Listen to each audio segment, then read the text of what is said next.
let's go to Canberra now. Joining us, the Assistant Treasurer, Stephen Jones. Stephen, before we get to money matters, got to talk to you about these new detainee laws. They've passed the Senate last night. Is it a formality now that it sails through the House? I hope so. We want to see them pass through the House today so that we can get the Governor-General and Executive Council's assent to that and that they're law by the end of the week. We want to ensure, after we got the High Court decision, the final reasons for decision last week, that we've moved quickly. We need to ensure that the community safety is paramount. These preventative detention laws will enable the government to apply to a court and to have people who we believe are at serious risk and a serious threat to the community to be detained for periods of up to 3 years. And we think that's an appropriate response for people who present this risk to the community. This all could have been put in place, though, before the detainees were even released. Hard to argue your government hasn't made a dog's breakfast of this.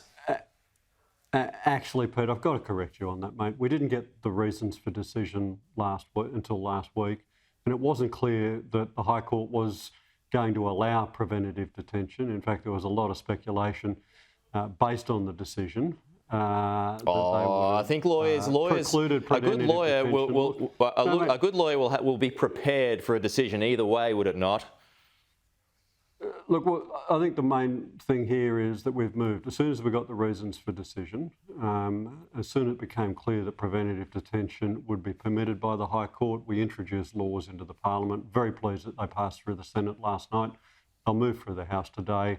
They can and should be law by the end of the week, and that way we can move to ensure that any of these people who have been forced by the High Court to have been released from detention, if they pose a serious threat to the community, they can be re-detained, and I think that's what Australians expect us to do.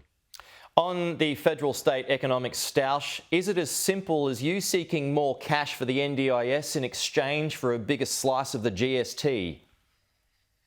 Look, there's a bunch of issues we've got to work through with the states. We want to do it in a cooperative way. We've got health and hospital agreement. We've got the NDIS issues and containing cost blowouts in the NDIS. We've got GST. We've got infrastructure. In fact, there's a bunch of issues that we've got to work through.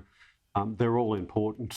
We need to ensure that services, whether they're for disabilities, for healthcare or infrastructure services, are provided and that we've got sustainable funding arrangements in place. The NDIS is a standout. We've got unsustainable growth rates in that area. We want to ensure that the scheme is still standing in another 10 years' time, and that means making the right decisions now. We can't do that without the states. Okay. Elsewhere, is Big Super holding you to ransom over your future, your super? Absolutely not.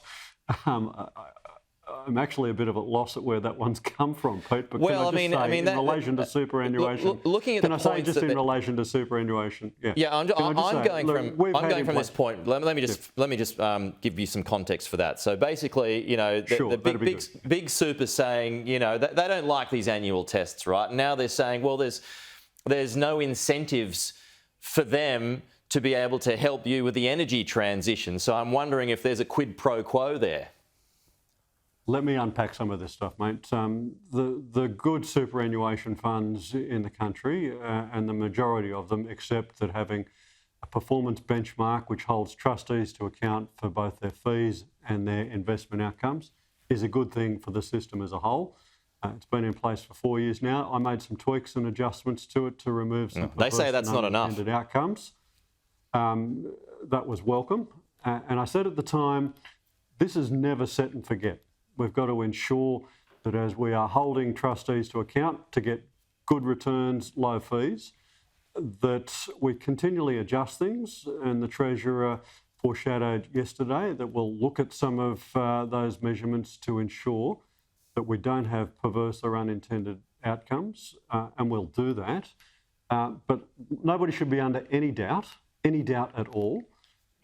The performance benchmarking will continue, and it will continue to be in place to ensure that funds are held to a high standard.